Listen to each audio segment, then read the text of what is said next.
Graça e paz, amado, maravilha do eterno, príncipes, princesas, do Rei dos Reis, do Senhor dos Senhores, abençoada, abençoada, corra linda de Deus, mais um Café com Deus com o pastor Maurício Loureiro. Café de hoje está lá em Atos dos Apóstolos, ainda dando continuidade no capítulo de número 23, versículo de número 12 e 14, ok? Café com Deus, você sabe que é uma porção da palavra de Deus explicada, oração por você e sua família. Quentinho, quentinho, bênção pura, aleluia. Vamos lá. Muito obrigado você que se inscreveu no canal, muito nos ajuda. Você quando compartilha, dá um joinha, um gostei para nós aí, faz um comentário, muito relevante para o YouTube, que ele entende, o YouTube entende que é relevante enviando para mais e mais pessoas. Você que não se inscreveu no canal, me ajuda aí, gente. É muito fácil, não custa nada. É só clicar nas letrinhas em azuis, te direciona para o YouTube, lá você clica em inscrever-se, que é automático, e clica também no sininho para receber todas as nossas notificações. Está escrito assim lá no capítulo 23, versículo 12 e 14, olha só. E quando já era dia, alguns dos judeus fizeram uma conspiração e jejuaram, dizendo que não comeriam nem beberiam enquanto não matassem a Paulo. Versículo 14. E esses foram ter com os principais dos sacerdotes e anciãos e disseram: conjuramo-nos sob pena de maldição, a nada provarmos até que matemos a Paulo. Gente, oh meu pai, que ponto que chega, né? Nós aprendemos aqui que ponto que chega a religião. Nós estamos aprendendo aqui nesse capítulo, agora, nesse ponto, a conspiração para matar Paulo. Né? Está do versículo 12 até o versículo de número 22. Mas também nós aprendemos que foi preparada uma armadilha, né? Ou seja, prepararam uma armadilha para pegar Paulo, né? Porque diz para nós aqui o texto que lá no capítulo 12, 23, versículo 12, aliás, que nós lemos, né? Que eles fizeram esse juramento, tá? E estavam preparando tudo, até o versículo de número 15 diz assim, ó, porque nós não lemos o 13 nem o 15, né? Agora, pois, vós, primeiro versículo 13, eram mais de 40 os que fizeram esta conjuração, tá? Essa promessa, tá? E agora o versículo 15, agora, pois, vós, com o conselho, rogai ao tribuno que vou-lo traga amanhã, como que querendo saber mais alguma coisa de seus negócios, e antes que chegue, estaremos prontos para o matar. Quer dizer, traz Paulo para inquirir alguma coisa a mais, com coisa que vai, né, sabatiná-lo, alguma questão a mais, e quando ele tiver a caminho, chegando aqui, nós matamos ele. Gente, meu Deus do céu, graças a Deus, no versículo 16, o sobrinho fica sabendo, né?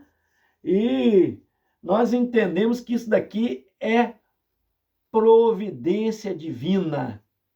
Não há nada oculto que não seja revelado. O próprio Jesus disse isso, né? Então, Deus traz à tona, e principalmente aos seus servos, ele revela. Então, o sobrinho de Paulo, por um milagre, né, por uma providência divina, ficou sabendo daquela trama, visita Paulo na fortaleza e o adverte daquela armadilha, aquela arapuca que estava sendo armado para Paulo. Então Paulo pede, chama o centurião e diz para ele, o chefe lá da carcerária, diz para ele, olha, leva esse homem urgente agora, leva ele, tá? Para fazer saber ao chefe geral, né? ele saber o que está acontecendo. Leva esse menino que ele tem algo para dizer para ele, tá bom? Então, leve até o tribuno. E assim ele levou o menino. Chegando lá, aqui diz para nós, né, o versículo de número 16, ele diz para Paulo, Paulo então manda levar até a quem de direito, né, a autoridade, para que o tribuno soubesse, perdão, do que estava para acontecer. Então o filho da irmã de Paulo, tendo ouvido acerca dessa cilada, entrou na fortaleza e anunciou a Paulo. E Paulo, chamando a si um dos centuriões, disse: leva este jovem ao tribuno, porque tem alguma coisa que lhe comunicar. Tomando ele, pois, o levou ao tribuno e disse: o preso Paulo, chamando-me a si, rogou-me que trouxesse esse jovem que tem alguma coisa para dizer-te. E o tribuno, tomando pela mão e pondo-se à parte, perguntou-lhe em particular: que tens que me contar? E ele lhe disse: os judeus se concertaram, rogar-te que amanhã leves Paulo ao conselho, como que tendo de inquirir dele mais alguma coisa ao certo. Mas tu não os creia, porque mais de 40 homens de que eles lhe andam armando cilada, os quais obrigaram, sob pena de maldição, a não comer nem beber até que o tenha morto, né? E já estão apercebidos, esperando de ti a promessa. Quer dizer, se aceitando, levando Paulo lá, eles vão matar Paulo. Aí, o tribuno pega agora, manda os 2 centuriões, cada centuria cuidava de 100 a 200 soldados, então ele prepara tudo, tá? Para poder defender Paulo e enviar Paulo a Cesareia até o rei Félix, para que lá ele guardasse Paulo, e ele escreve uma carta, tá bom? Preparando tudo. Então Paulo aqui no versículo 17, ele contra-ataca. Por quê? Porque ele pega o jovem. Quando nós recebemos ataque do inimigo, nós aprendemos aqui algumas lições extraordinárias. Primeira lição que eu aprendo aqui é que em nome da religião se mata, infelizmente. A história conta isso. Em nome da religião mataram Jesus, crucificaram o Filho de Deus. Em nome da religião. Obrigaram Roma a crucificar, porque ameaçavam com revolta os anciãos, né, sendo comovidos por Anás e Caifás, o sumo sacerdote, o ex-sumo sacerdote, instigaram a multidão, porque a pressão era tanta contra Roma que eles temeram uma rebelião. Então, acharam melhor fazer o que eles pediram, que era a crucificação de Jesus, em nome da religião. Por isso tem gente que fala, não, toda religião é boa, não, porque leva a Deus. Não, não. Religião não presta. Eu não prego religião. Jesus não criou religião nenhuma. É verdade quem fala isso, mas ele criou a igreja. É diferente. Que a pessoa confunde as coisas. Acha que você não tem que ir em lugar nenhum, que você tem que ficar em casa mesmo, que a igreja é você, que a religião é você. Não. A igreja é a assembleia, é o juntamento de pessoas. Você representa a igreja, sim. É verdade. Mas não existe igreja sem se congregar. Hora que lá onde matam, perseguem, eles congregam. Jesus congregou. Os apóstolos congregaram. Debaixo de perseguição, escondidos, reuniam em sepulcros. E por isso que tem a vela que muita gente usa aí, que eles usavam a vela para iluminar, não é para acender para alma nenhuma, para anjo nenhum, não, porque as coisas foram torcidas pela religião. Vela não é para isso. Vela era para iluminar, para eles lerem as escrituras ali, parte da escritura. Então, para se reunirem lá no sepulcro, trazer luz onde eles estavam, em cemitérios escondidos, porque eram perseguidos para serem mortos. O Senhor criou a religião, ele diz, o Senhor criou a igreja, não é religião, a igreja. Ele diz, edificarei a minha igreja e as portas do inferno não prevalecerão contra ela. Então, peraí, Jesus não criou nenhuma religião, mas criou a igreja. E se você está fora da igreja, você está errado, meu amigo, minha amiga. Porque a Bíblia diz que o Senhor vai buscar a sua igreja. Não é rótulo de denominação. A igreja do Senhor pode estar inserida em algumas denominações, sim. Pode estar na Batista, pode estar na Metodista, pode estar até na Católica, um exemplo. São pessoas sinceras que servem a Deus, que obedecem à palavra do Senhor. Mas a Bíblia diz, não deixemos de congregar, como é costume de alguns. Então estão pregando por aí, Deus não criou religião nenhuma. Deus não escreveu a Bíblia. Quem falou? Os 10 mandamentos, os 10 primeiros mandamentos foi escrito pelo próprio Deus. E todos os outros foram ditados por ele. Ô, gente, pelo amor de Deus, me ajuda aí. Só a pessoa na ignorância que não estuda fala bobagem. Ninguém escreveu a Bíblia, escreveu. A gente não conhece quem escreveu, conhece. Cerca de mais ou menos 40 autores escreveu a Bíblia. E ela foi escrita num período de 1500 a 1600 anos. Começou 1500 a.C., com Moisés escrevendo, e terminou com Apocalipse escrito por João. Nós conhecemos autores da Bíblia. Esses pouquíssimos livros não é conhecido o autor, é desconhecido.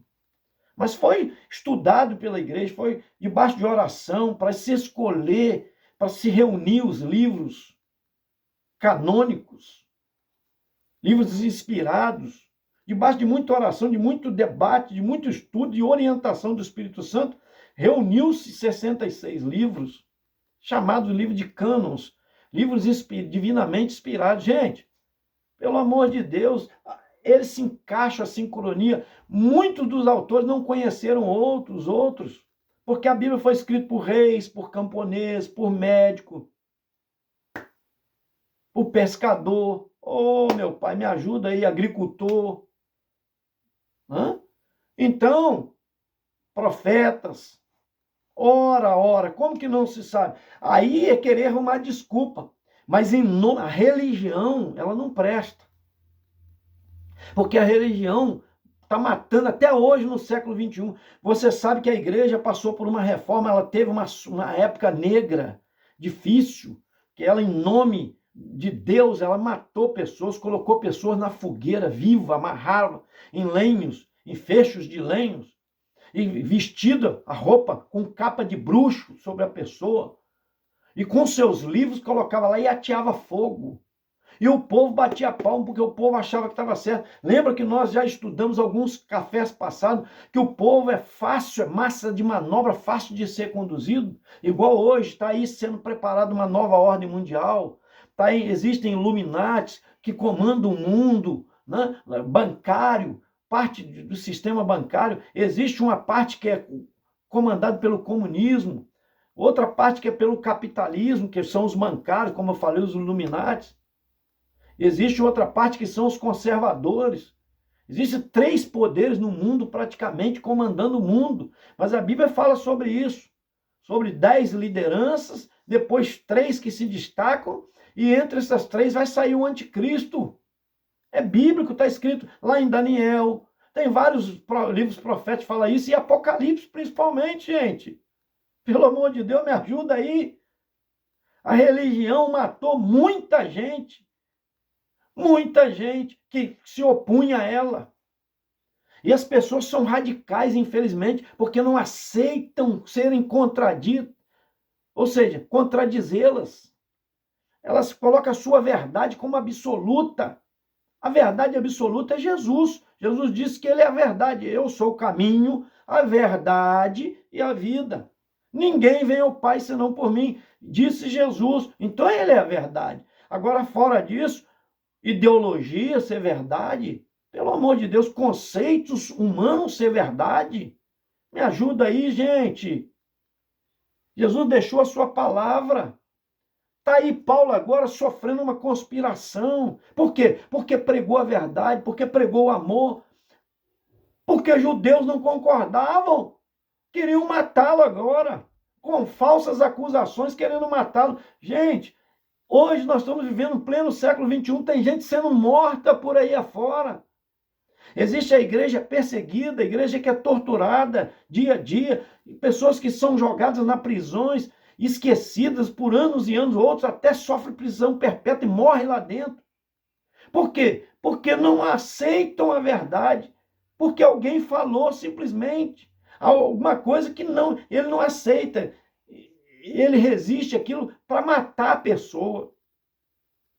Olha no meio dos muçulmanos lá, pessoas sendo mortas. Mortas, todos os dias são mortas pessoas. E o mundo tem 3 bilhões de pessoas que não conhecem o Evangelho. 120 mil pessoas morrem por dia sem conhecer o Evangelho, sem conhecer a palavra de Deus. Gente, nós estamos vivendo um momento crítico, muito sério. Pelo amor de Deus, está aí a religião. Por isso que Martinho Lutero se levantou com 95 teses.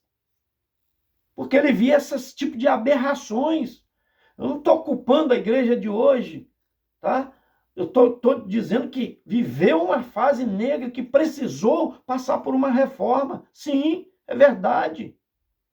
Ah, não, ele era herege. Quantos foram chamados de herege? Foram mortos, como John Russo e outros mais que foram colocados na fogueira. Por quê? Porque rebatiam críticas que a igreja estava fora dos conceitos bíblicos. Vendia, loteava céu, vendia indulgência para os outros, faziam cultos a mortos, coisas que a Bíblia condena. Pelo amor de Deus. Canonizando pessoas como santo para se curvar perante as suas imagens. E Deus condena a idolatria. Estou falando porque te amo, meu amigo. Eu não estou aqui, minha amiga, te acusando de nada, não. Estou falando, não é contra você, estou falando contra o sistema, estou falando contra a mentira, contra o pecado. Eu amo a sua alma, eu amo você. Eu sei que amanhã posso ser cerceado, posso ser, né, calado, porque não quero que fala mais, igualzinho Paulo sofreu repressão assim. Está preso, Paulo está preso agora. Olha só, o povo querendo matá-lo. E ele preso, hein? Ele estava preso. E mesmo assim, para eles era uma ameaça. Queria ver o fim de Paulo, a morte de Paulo. Conspirando contra a vida dele. Em nome da religião, matando. A segunda coisa que eu aprendo, não há nada oculto que não seja revelado, como eu já disse.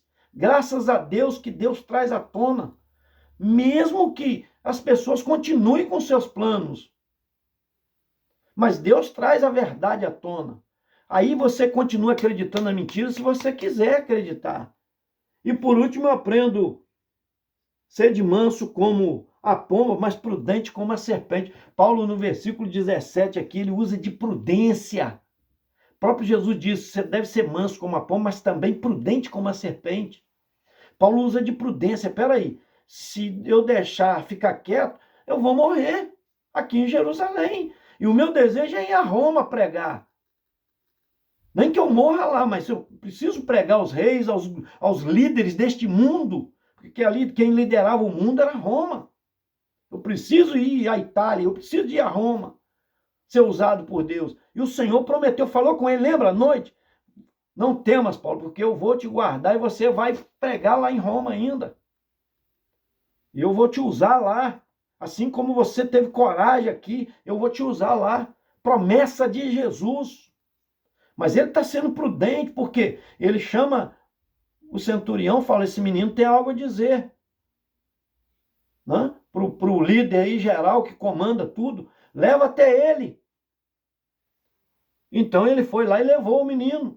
Ele chama o jovem à parte, o jovem revela para ele o que estava para acontecer. Então ele se precaver com 200 soldados, com flecheiros, com cavaleiros, para, de madrugada, sair com Paulo e levar ele até Félix, até Cesareia, onde lá residia Félix, o governador.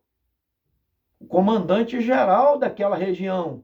Entenda bem, a gente tem que ser prudente sim, tomar cuidados com quem você lida, com quem você dá deposita a sua confiança, sim.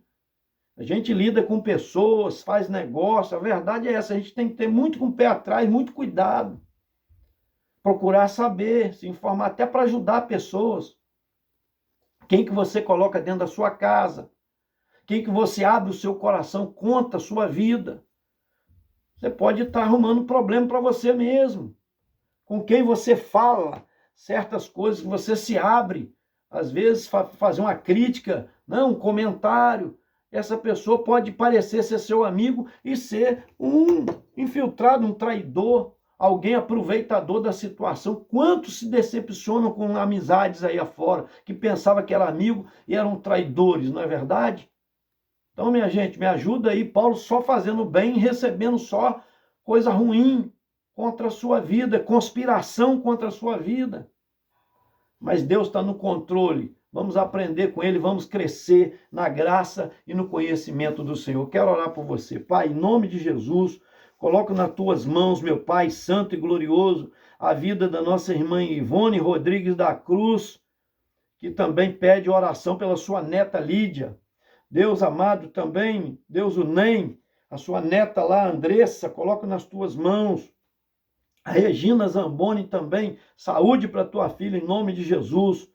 A tia Clara Zamboni também, saúde para tua filha, Pai, em nome de Jesus. Deus Alcina Lúcia também, que pede oração pela sua tia, para que ela passe pela cirurgia o mais rápido possível. Senhor, o Senhor pode fazer isso. O Wagner Lopes Ferreira, o Dudu, estamos orando por ele, pela libertação na sua vida. Também o Gui Souza e família, lá do Carmo, meu Pai amado, colocamos nas tuas mãos, em nome de Jesus. Colocamos também o Paulo César, dos grupos aí, que está sempre curtindo nossos vídeos. O Gerson Melo também, Deus e família, de Simões Filho, Bahia.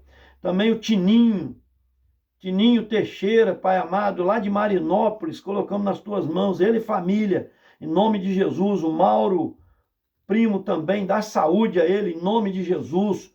Oro também pelas das dores, lá de Angostura, da nossa híbride de Angostura, pela filha dela, Jussiane, Pai amado, coloco nas tuas mãos. Também, ó Deus, o Bartolomeu, Pai amado, Barcelos, do Rio de Janeiro, coloco nas tuas mãos. A Rosileia Parreira também, ó Deus, e família.